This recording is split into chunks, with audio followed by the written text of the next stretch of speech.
Praise the Lord. अपने सरों को उठाते हैं खुदा उनकी हजूरी में, खुदा उनके शुक्रगुजार हैं उसके बड़े प्यार के लिए, उसकी मोहब्बत के लिए, उसके रहम और उसके तरस के लिए। मेरे अजीज़ों, खुदा उनके प्यार के लिए, उसकी अजीब बड़ी कुदरत के लिए उसे मुबारक कहते हैं।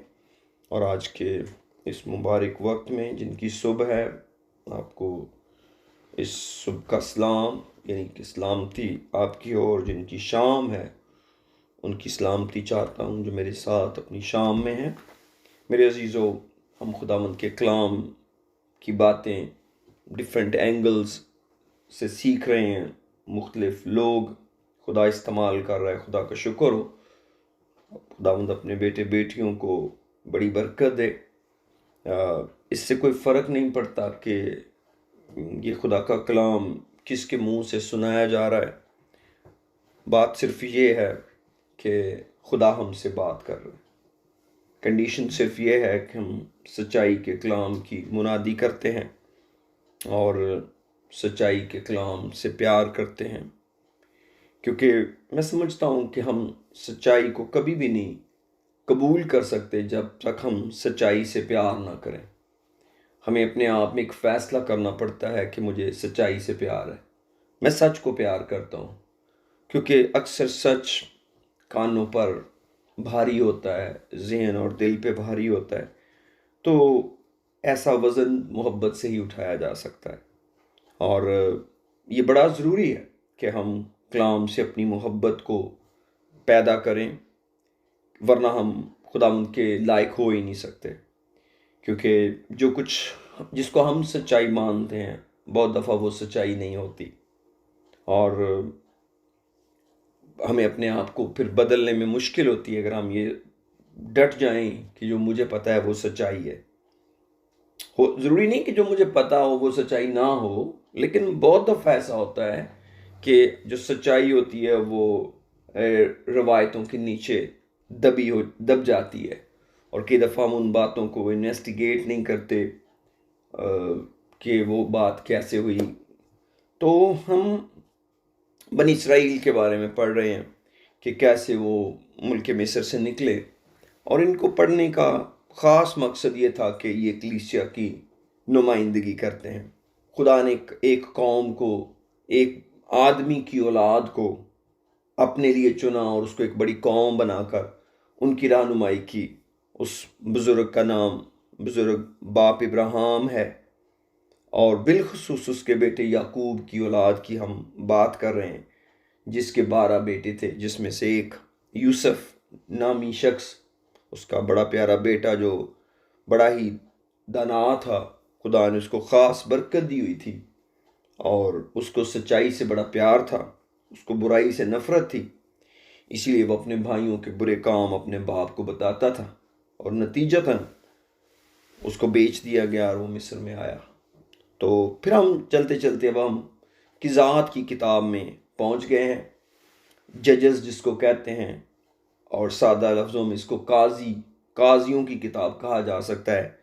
काजी वो शख्स जो अपने इंसाफ की वजह से मशहूर हो, या जिसकी ड्यूटी जो है वो इंसाफ करना हो। यानी कि दो भाइयों के दरमियान अगर कुछ गलत हो गया है तो उसको ठीक करे। लेकिन क़ज़ात की किताब में हमें जो काम काजी करते नज़र आए, मेन वो ये था कि वो खुदावंद की कौम के दुश्मनों से लड़ते नज़र आए और उनको मारते और भगाते नज़र आए, और खुदा की कौम को रिहाई दिलाने वाले बन गए। तो कमोबेश इस किताब के अंदर 15 काजियों का जिक्र है। 15 काजी, जिसमें से समझे कि आखिरी काजी सैमुअल की किताब में भी, क्योंकि सैमुअल के बेटे भी काजी या सैमुअल आखिरी काजी काउंट किया जाता है, और वो था जो इंसाफ करता था। जिसके पास लोग आए तो उन्होंने बताया कि तेरे बेटे रिश्वत लेते हैं, सैमुअल नबी के बेटे, और वो इंसाफ का खून करते हैं, लिहाजा तू हमको एक बादशाह दे दे जो हम पर हुकूमत करे दूसरी कौमों की तरह। क्योंकि सब कौमों के बादशाह हैं और हमारा कभी कोई बादशाह नहीं बना, तो इसलिए हमें भी अब बादशाह ही दे दो तो बेहतर है। तो खुदा सैमुअल इस बात से नाराज़ हुआ, खुदा भी खुश नहीं था, लेकिन खुदा तो इस्तिश्ना की किताब में बहुत पहले बता चुका था कि उन्होंने बादशाह बनाना ही बनाना है। और खुदा ने बहुत पहले कहा था कि जब तुम बादशाह चुनो तो कैसा चुनना। खुदा तो आने वाले वक्त को जानता है कि इंसान क्या करेगा, और एग्जैक्टली इसराइल ने ऐसा ही किया जैसा खुदा ने उनके लिए प्रिडिक्ट किया था। और गो के बादशाहों ने उस असूल को की पासदारी ना की जो हम आगे चलकर पढ़ेंगे, जिसमें तकरीबन अक्सर हमें मिलेंगे। बिलखसूस सुलेमान बादशाह उसमें भी आएगा।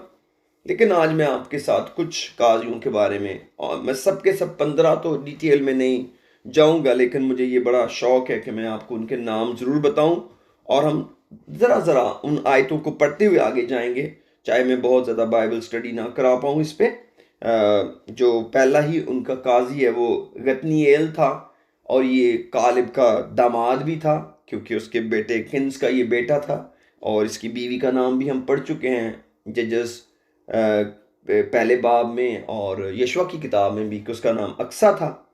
और ख़ास एक जिम्मेदारी शहर जगह को फतह करने की कालब ने लगाई कि जो इसको फतह करेगा। इसको पढ़ता हूँ मैं, पहला बाब जजस का।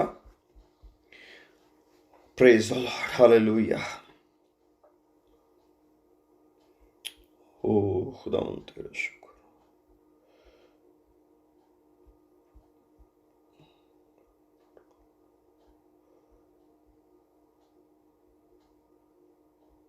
जी, 12वीं आयत में लिखा, पहले बाब की 12वीं आयत में लिखा है, तब कालिब ने कहा, ये वही कालिब जो यशवा और कालिब थे, जो कोई क्रीत सफर को मारकर उसे ले ले, मैं अपनी बेटी अक्सा ब्याह दूंगा।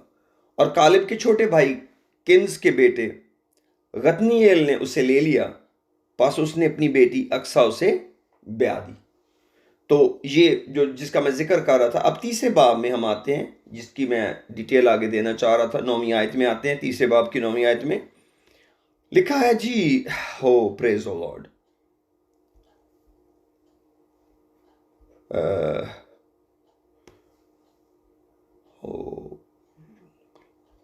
5 मिनट पढ़ने लगा हूं।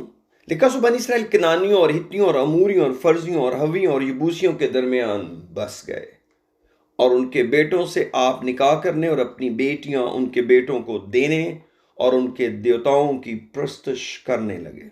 ये इसराइल और बनी इसराइल ने खुदावंद के आगे बदी की। इससे बड़ी बदी और कोई नहीं कि गैर माबूद की इबादत शुरू की जाए, और इसको खुदा ने हमेशा बदी ही कहा, क्योंकि जो असल बदी है वो ये है कि एक से ज़्यादा खुदा अपने लिए बना लेना। इन्होंने अपने असली खुदा का तो इनकार कभी नहीं किया जो वाहिद खुदा था, लेकिन उस खुदा के होते हुए इनको कौमों के खुदा भी बड़े पसंद थे। तो जैसे ही खुदा अपने साथ किसी और को देखता था, तो खुदा इसको इसराइल की बहुत बड़ी बदी काउंट करता था कि ये बदी है। और खुदावंद अपने खुदा को भूल कर बालीम और यसीरतों की प्रस्तुश करने लगे। 8वीं आयत कहती है, इसलिए खुदावंद का कहर इसराइलियों पर भड़का, और उसने उनको मेसोपोटामिया के बादशाह कोशन सतरीम के हाथ बेच डाला। सो वो 8 बरस तक कोशन सतरीम के मती रहे। और जब बनी इसराइल ने खुदावंद से फरियाद की, तो खुदावंद ने बनी इसराइल के लिए एक रिहाई देने वाले को बर्पा किया, और कालिब के छोटे भाई किन्स के बेटे गतनीएल उनको छुड़ा लिया। और खुदावंद की रूह उस पर उतरी और इसराइल का काजी हुआ और जंग के लिए निकला। तब खुदावंद ने मेसोपोटामिया के बादशाह कोशन सतरीम को उसके हाथ में कर दिया। सो उसका हाथ कोशन सतरीम पर गालिब हुआ, और उस मुल्क में 40 बरस तक चैन रहा, और किन्स के बेटे गतनीएल ने वफात पाई। इसका मतलब ये हुआ कि गतनीएल ने इनको 40 सालों तक गैर माबूदों के पास फिर नहीं जाने दिया। तो सीखने की बात यह है हमारे लिए कि कभी भी कोई जात भी, कोई चीज भी आपके और खुदा के बीच में नहीं होनी चाहिए। हर चीज आपके पीछे होनी चाहिए, और आप सबसे आगे और आपके आगे खुदा होना चाहिए। कोई भी चीज खुदा आपके और अपने बीच में बर्दाश्त नहीं करता। कि मेरे और खुदा के बीच में कोई चीज इंपॉर्टेंट हो। मेरे सामने खुदा है और खुदा से इंपॉर्टेंट कुछ भी नहीं। हर चीज खुदा के बाद है, हर चीज, कोई भी चीज मुझको मसीह की मोहब्बत से जुदा नहीं कर सकती, कोई भी। तो जो मेरी सबसे बड़ी मोहब्बत है वो खुदा है। तो खुदा को बेस्ट नहीं चाहिए, खुदा को प्रियोरिटी चाहिए। प्रियोरिटी का मतलब है कि खुदा को अव्वल दर्जा चाहिए। मोहब्बत हम उतने की करेंगे जितनी हमारे पास है, लेकिन एक फैसला खुदा चाहता है कि हम कर लें। और इस कौम को खुदा ने बार बार यही ट्रेन किया कि एक फैसला कर लो। और यीशु ने भी इनको यही मशवरा दिया, भाई जो तुम्हारा खुदा है उसका आज ही फैसला कर लो। अगर तो देवताओं को मानना है तो उनकी परस्तिश करने लग जाओ, और अगर एक ही खुदावंद तो उसकी तरफ हो जाओ। और अब रही मेरी और मेरे गिराने की बात, हम तो खुदावंदी की इबादत करेंगे। अपने बारे में यीशु डिक्लेयर करके चला गया कि अब रही मेरी और मेरे गिराने की बात, हमने तो डिसीजन कर लिया है कि हम तो सिर्फ खुदावंदी की इबादत करेंगे। पर मुझे नहीं मालूम कि जो हमारी फेलोशिप है वो किस कदर इफेक्ट करती है, क्योंकि इन सारी कौमों को खुदा ने, मेरे अजीजों आप जानते हैं, इनको ख़त्म करने का खुदा ने हुक्म दिया था ताकि तुम इनसे रिश्तेदारियां ना कहीं कर लो। और ऐन यही गलती इसराइल में हुई कि उसने उन कौमों को रहने दिया और बाद में उनको अपने बेटे ब्याह दिए उनकी बेटियों से, और अपनी बेटियां उनके बेटों को दे दी, और ये बात उनके लिए फंदा बनी। और फिर आगे हम थोड़ा सा चलते हैं, और 12वीं आयत, 11वीं में गतनीएल की वफात हुई और 40 साल तक अमन रहा। 12वीं आयत क्या कहती है, और बनी इसराइल ने फिर खुदावंद के आगे बदी की। जैसे इनको रोकने वाला दुनिया से गया, इसका मतलब है कि ये जितनी भी खुदा का खौफ मान रहे थे वो आदमी की वजह से मान रहे थे। हाउ सैड इट इज कि एक पूरी कौम एक बंदे की वजह से खुदा को मान रही है। उसका जनाजा हुआ है, वो बंदा दफन हुआ है। अगली आयत बताती है इसराइल ने फिर खुदा उनके आगे बदी की। तो बदी से अब तक रुके क्या? क्या खुदा की शरीयत, क्या मूसा की शरीयत इनको बदी से रोकने के लिए काफी नहीं थी? इसका मतलब है कि दिल के अंदर खुदा का खौफ इन्होंने आने ही नहीं दिया। ये जितना भी डर रहे थे वो आदमी की वजह से खुदा से डर रहे थे। इनका जो चाल चलन खुदा के साथ था वो एक्सटर्नल था कि एक बंदा इनको इबादत पर लगाता है, एक बंदा इनको कुर्बानियों पर लगाता है, और एक बंदा इनको गैर कौमों से रोके हुए है कि ओ उधर नहीं जाना, उधर नहीं जाना, उधर नहीं जाना। जैसे ही बंदा खुदा ने हटाया और वो भाग गए। और लिखा है बदी की, तब खुदा ने मोआब के बादशाह जलून को इसराइलियों के खिलाफ जोर बख्शा, इसलिए उन्होंने खुदा के आगे बदी की थी। बदी इसराइल की, खुदा ने दुश्मन को मजबूत कर दिया कि इनको फड़काओ आके। और उसने बनी अमून और बनी अमालीक को अपने हाथ जमा किया और जाकर इसराइलियों को मारा और उन्हें खजूरों का शहर ले लिया।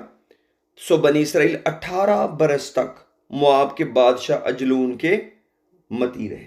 अब क्या हुआ? अब खुदा ने फिर काजी उठाया, लेकिन 15वीं आयत पढ़नी चाहिए। लिखा है, लेकिन जब बनी इसराइल ने खुदा उनसे फरियाद की तो खुदा दुआओं का जवाब देता है।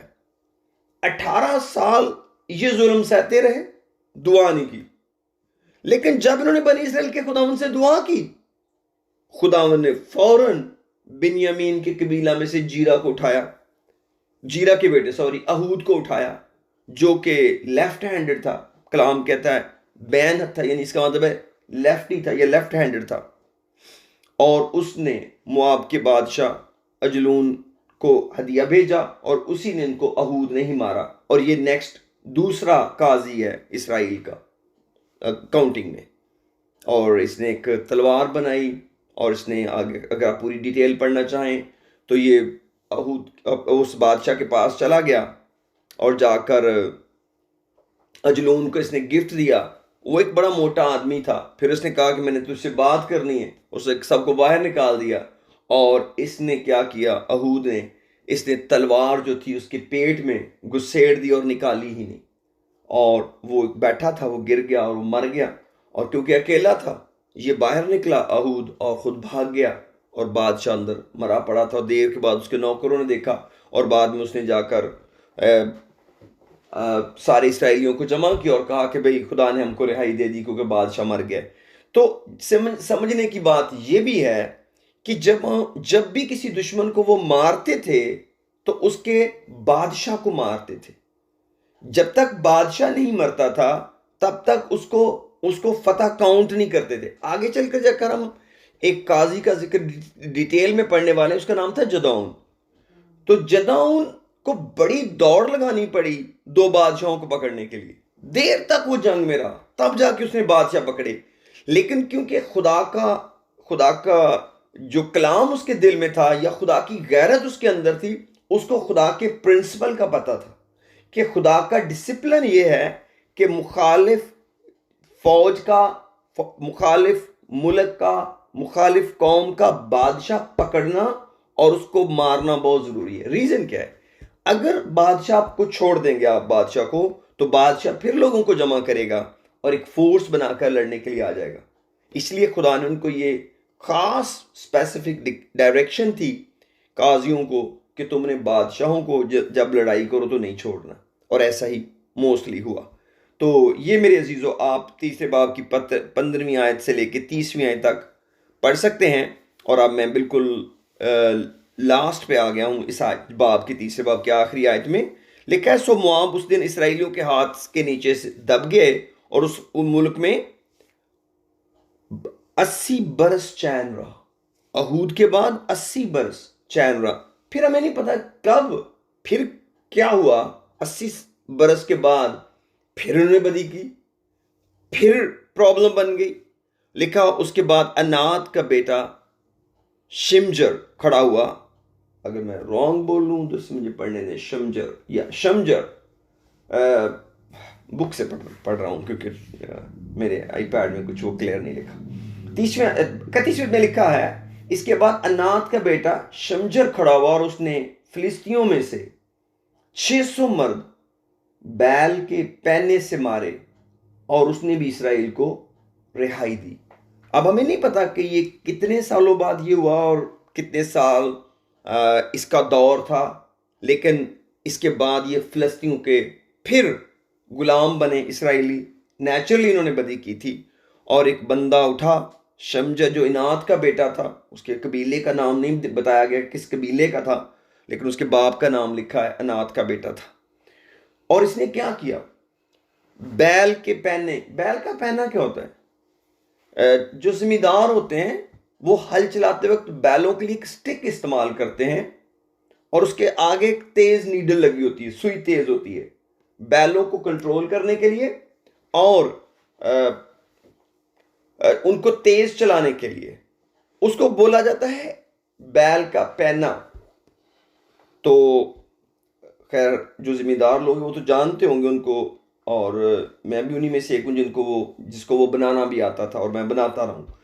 मेरे बाप ने मुझे वो सिखाया था कि क्योंकि मेरे वालिद को बैल तेज़ चलाने का बड़ा शौक़ था, और वो मुझे बताया करते थे, बल्कि सबको पता था कि वो 45 मिनट में आधी एकड़ ज़मीन हल चला के घर आ जाते हैं, और अक्सर वो खाना घर आके खाते थे। तो इसके लिए वो पैने की आर जो है ना, पैने की आर का मतलब अगली नीडल, ये वर्ड वहाँ भी यूज़ हुआ है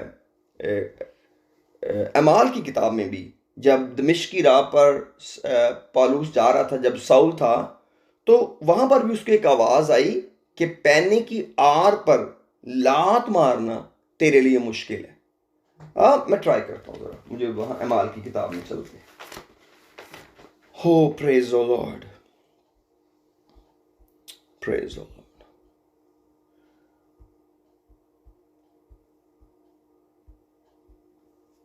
प्रेज द लॉर्ड जी। अमाल की किताब का 26वां बाब और उसकी 14वीं आयत पढ़ेंगे। थोड़ा सा ऊपर से पढ़ेंगे ताकि हम उसको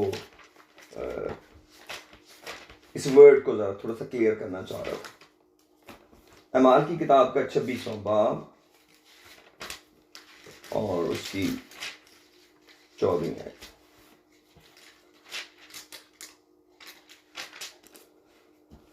जी, लिखा है, 13वीं आयत पढ़ने लगा हूँ। तो आए बादशाह, मैंने दोपहर के वक्त राह में ये देखा कि सूरज के नूर से ज्यादा एक नूर आसमान से मेरे और मेरे हम सफरों के गिरदा गिर्द आ चमका।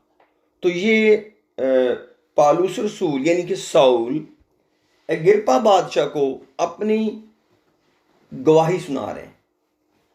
और 14वीं आयत कहती है, जब हम सब जमीन पर गिर पड़े तो मैंने इब्रानी जुबान में ये आवाज सुनी कि ऐ साउल तू मुझे क्यों सताता है?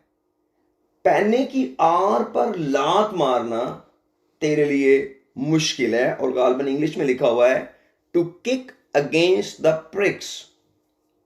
तो अब अगर आप सुई बारीक होगी तो खुदावंद कहता है कि अगर तू इसके अंदर किक मारेगा तो ये तेज सुई जो है ये तेरे पांव में घुस जाएगी, इसका तो कुछ नहीं जाने वाला। खुदावंद ने कहा कि जिस कौम को तू मार रहा है ना, इस नए चर्च को, ये तू ऐसा ही काम कर रहा है कि तू सुइयों के अंदर खुद अपना पांव मार रहा है। ये नहीं मिटने वाले जिनका ईद पेंतीकोस के दिन जन्म हुआ है, ये नहीं मिटने वाले जो यीशु मसीह के साथ, यानी कि यीशु मसीह ने कहा मेरे साथ 3 वर्ष रहे हैं और जो मैं दुनिया में निजात का प्लान लेके आया, वो तेरे बस की बात नहीं है कि तू औरतों और बच्चों को घसीट के निकाल और दमिश्क में तू पकड़ने जा रहा है तो तेरा ख्याल है कि तू इनको खत्म कर देगा। ये नहीं अब खत्म होने वाले। तो ये तेरी मेहनत टोटल पता क्या है कि तू एक तेज स्टिक के आगे लगी हुई है पिन, कील लगा हुआ तेज, और उसके अंदर तू पांव मार रहा अपना, और ये काम तेरे लिए मुश्किल है क्योंकि तू खुद जख्मी हो जाएगा। तो ये एक वर्ड था जो यहां पर उसके लिए यूज हुआ उर्दू की बाइबल में कि कैसे उसको बताया गया। ठीक है जी, और इस तरह उसने रिहाई दी। अब हम आते हैं जी चौथे बाब में। चौथे बाब की पहली आयत में लिखा है, और अहूद की वफात के बाद बनी इसराइल ने फिर खुदावंद के हजूर बदी की। सो खुदावंद ने उनको किनान के बादशाह याबीन के हाथ, जो हसूर में सल्तनत करता था, किनान का बादशाह, बेचा, और उसके लश्कर के सरदार का नाम सीसरा था। वो अकवाम के शहर हरूसत में रहता था। तब बनी इसराइल ने खुदावंद से फरियाद की, क्योंकि ये बहुत पावरफुल था जो सीसरा था, या ये जो याबीन बादशाह था, क्योंकि उसके पास लोहे के 900 रथ थे और उसने 20 बरस तक बनी इसराइल को शिद्दत से सताया। 20 बरस। उस वक्त लिफिदौत की बीवी दबूरा नबिया बनी इसराइल का इंसाफ करती थी। और ये चौथा नंबर आता है दबूरा का काजी का, काजियों की लिस्ट में। और उस वक़्त ये अपनी खजूर के दरख्त के नीचे इंसाफ करती थी और लोग इसके पास इंसाफ के लिए आते थे। खुदा की दी हुई दानिश, खुदा की दी हुई बरकत, खुदा का दिया हुआ गिफ्ट कितनी बड़ी नेमत है कि एक शख्स लिफिदौत जिसका नाम था, उसकी बीवी को सामहो कौम ने महसूस किया कि ये एक दाना औरत है। उसका तख्त कोई बड़ा नहीं था, उसके घर के बाहर या घर के करीब एक खजूर का दरख्त था, और जब लोग उस खजूर के दरख्त को देखते थे तो कहते थे ये दबूरा की खजूर है। और मैं आगे थोड़ा सा पढ़ना चाहता हूँ क्या लिखा है।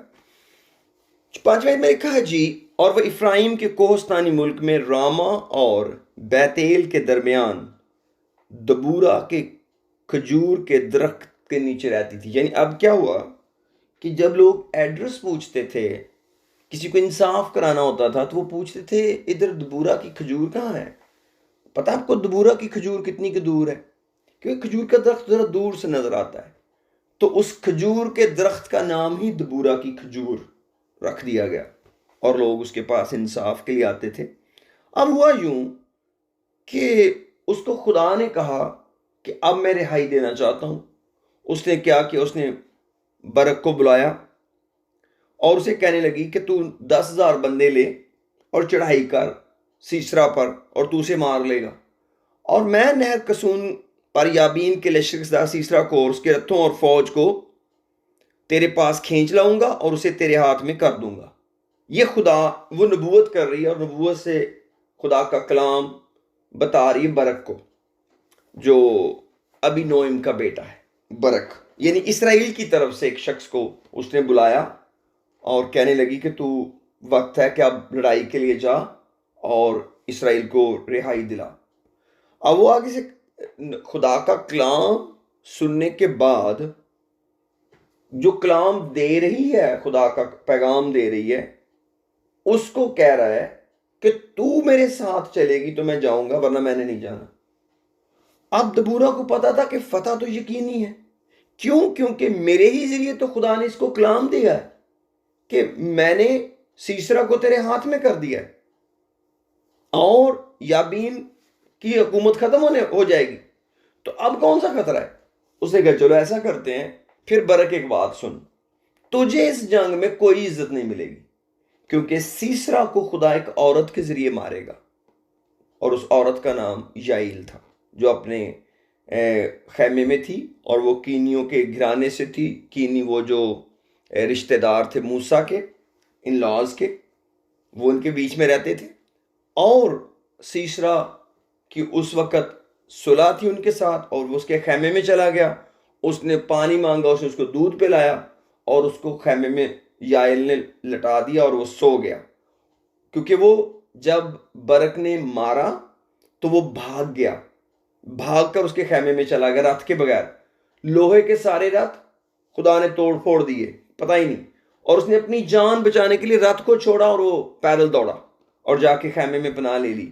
और याइल ने देखा कि वो सो गया है। उसने क्या किया, अपने खैमे में से एक कील लिया और हथौड़ी पकड़ी और उसके खोपड़ी पर रख कर मारी, और कलाम कहता उसने उसको ज़मीन में गाड़ दिया, और उसकी कनपटी के अंदर से वो गुजर गया और वो मर गया। बाद में खैर बरक उसको ढूंढता हुआ गया, उसने उसको बताया कि आ मेरे खैमे में तेरा दुश्मन मरा पड़ा है। फिर बाद में क्या हुआ कि बाद में बरक ने और दबूरा ने एक गीत गाया। वो गीत ज़रूर पढ़ना चाहता हूँ मैं, और यही इसी पे एंड भी कर दूंगा, बाकी बातें बाद में करेंगे। और ये तो बातें सिर्फ मैं कलाम की पढ़ ही रहा हूँ, और मुझे तो इस कलाम को पढ़कर ही बड़ी बरकत मिलती है। खुदा का शुक्र हो। और मेरा ईमान है कुछ डिसिप्लिन हम अपनी ज़िंदगी के ज़रूर बना रहे हैं और बनाएंगे, कि खुदा किसको बदी कहता है और खुदा उसका नोटिस कितनी जल्दी लेता है। Praise the Lord. और अब इसके 5वें बाब में आइए। उसकी पहली आयत में लिखा है, और मैं बहुत सी आयतें ये पढ़ने वाला हूँ, ये मैं गीत पूरा पढ़ना चाहता हूँ। काजियों की किताब उसका 5वां बाब और उसकी पहली आयत में लिखा, उसी दिन दबूरा और अभी नोइम के बेटे बरक ने ये गीत गाया कि पेशवाओं ने जो इसराइल की पेशवाई की और लोग खुशी खुशी भरती हुए, इसलिए खुदावंद को मुबारक कहो। Praise the Lord. ऐ बादशाहो सुनो, ऐ शहजादों कान लगाओ, मैं खुद खुदावंद की सिताइश करूंगी, मैं खुदावंद इसराइल के खुदा की मदा गाऊंगी। ऐ खुदावंद, जब तू शाइर से निकला, जब तू अदूम से बाहर निकला, तो ज़मीन कांप उठी और आसमान टूट पड़ा, हाँ बादल बरसे। मैं आपको एक बात बताऊं, जितने भी लोग खुदा के होते हैं ना, उनको खुदा के काम की लगन होती है, उनको खुदा के काम का शौक होता है। अब आप सोच सकते हैं कि ये कितना बिजी दिन था जिस दिन ये जंग हुई, और उसी दिन दबूरा ने ये गीत गाया और खुदा ने नबूवत के साथ ये बातें इस खुदा ने अपनी बेटी से की। अब मैं इसकी चौथी आयत में आता हूं। ऐ खुदावन, जब तू शाइर से चला, जब तू अदूम से बाहर निकला, तो जमीन कांप उठी और आसमान टूट पड़ा, हाँ बादल बरसे। अब हुआ क्या कि जब ये जंग हुई ना, तो आसमान से ओले पड़ने लग गए और मौसम खराब हो गए। सीसरा और उसकी जो फौज थी, इस गीत के मुताबिक समझ आती है कि उस खराब मौसम का मुकाबला ही नहीं कर सके। उस मौसम की वजह से उनका बड़ा लॉस हो गया। और आज मैं आगे पढ़ूंगा। पहाड़ खुदावंद की हजूरी के सबब से और वो सीना भी खुदावंद इसराइल के खुदा की हुजूरी के सबब से कांप गए। अनात के बेटे शमजर के दिनों में, अभी जिसका जिक्र पड़ा है, और याएल के अय्याम में। अब देखें, अनात का बेटा शमजर तो काजी है, तो साथ खुदा ने नाम किसका बताया भला? याएल का। ये याएल कौन थी? जिसने सीसरा को कत्ल किया। खुदा ने एक काजी के मुकाबले में एक एक जिसने फतह दिलाई, उसके मुकाबले में खुदा ने एक औरत जो अपने खैमे में बैठी थी, कोई काम नहीं करती थी, एक ही उसने काम किया, एक ही दफा उसने दिलेरी की, कोई उसका और काम नहीं, कि जब दुश्मन उसके घर में आ गया, उसने उसको जीता नहीं जाने दिया। और खुदा ने उसका नाम याद रखा और नबूवत करते वक्त दबूरा को उसका नाम अनात के बेटे शमजर के साथ बताया, जो कि काजी था। क्या हुआ? और याएल के याम में शाहराहें सूनी पड़ी थीं और मुसाफिर पगडंडियों से आते जाते थे। क्यों? क्योंकि वो सड़कों से लुट जाते थे। इसका मतलब है लोग छुपते छुपाते सफर करते थे, क्योंकि दुश्मन का होल्ड था, सड़कें खाली पड़ी हुई थी। इसराइल में हाकिम माकूफ रहे, वो माकूफ रहे जब तक कि मैं दबूरा बरपा ना हुई, जब तक कि मैं इसराइल में मां होकर ना उठी। और मैं आपको बताऊं, मैं इससे पहले भी मैंने ये कलाम खुदा ने मुझे दिया था दबूरा के बारे में, कि दबूरा ने अपने ऊपर जो टाइटल खुदा ने उसको दिया वो माँ का था, कि मैं जब नबिया हूँ, जब मैं इसराइल में एक नबी की खिदमत कर रही हूँ, खुदा की बंदी हूँ, तो मेरा किरदार मेरी कौम में एक माँ का है, लड़की का नहीं है। मैं बहन नहीं हूँ। आप मुझे, सारी भी कौम मुझे बहन कहेगी ना, कहती रहे, मगर खुदा ने मुझे माँ बनाया है। हालांकि कहीं भी इसके बच्चों का जिक्र नहीं है। ये नहीं कि इसके बच्चे नहीं थे, लेकिन ये इसराइल में एक माँ की तरह उठी है खुदा का काम करने के लिए। मेरे पास वक्त नहीं है, वरना मैं आपको बताऊं कि माँ जो है बेसिकली कानून बनाती है, लॉ होता है माँ का। ये उसकी बात कर रही है, या कुछ और भी बातें कर रही, मैं उसको लॉक नहीं करना मांगता अपनी गुफ्तगू में, यही इसका मतलब है। 8वीं आयत में लिखा, उन्होंने नए नए देवता चुन लिए। बिल्कुल ऐसे हुआ। तब जंग फाटकों ही पर होने लगी। क्या 40,000 इसराइलियों में से भी कोई ढाल या बर्छी दिखाई देती थी? मेरा दिल इसराइल के हाकिमों की तरफ लगा है, जो लोगों के बीच खुशी खुशी बरती हुए तुम खुदावंद को मुबारक कहो। जंग के लिए खुशी खुशी आए। अरे तुम सब जो सफेद गधों पर सवार हुआ करते हो, और तुम जो नफीस गलीचों पर बैठते हो, और तुम लोग जो रास्ता चलते हो, सब इसका चर्चा करो।